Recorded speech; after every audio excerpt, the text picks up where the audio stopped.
Марина и вели постои ли најдобро време за кафе во денот. Марина, постои. Ако ја гледаме приказката на науката, прво е важно да знаеш дека во нашето тело функционира еден часовник и тој циркаден ритам на телото е поврзан со земјината ротација, односно изгревање на сонце, заоѓање на сонце и слично. И најчесто хормоните во нашето тело кои што се сигналниот механизам го следат тој циркаден систем.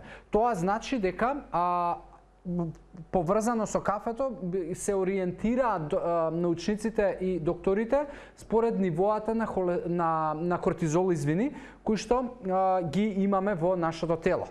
Има три пикови, односно најголеми нивоа на кортизол во текот на денот, и ова важи за луѓе кои што го почитуваат тој циркаден ритам, затоа што многу од помладата популација можеби има поразличен ритам на живење. Тоа значи дека можеби станува 12 или 1 на пладне, кога сонцето е некаде можеби на пола пат да зајде, а во зимски денови веќе полека можеби заоѓа.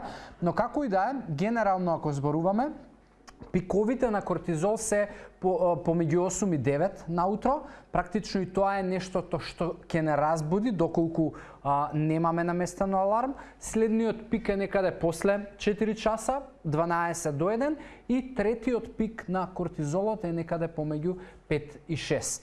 Препораката е дека најдоброто време за кафе е надвор од тие пикови, односно кога веќе има пат на нивоата на кортизол, затоа што би било добро тогаш да си дадеш некаков буст на менталната будност, на енергијата, за да бидеш попродуктивен, односно попродуктивна во денот.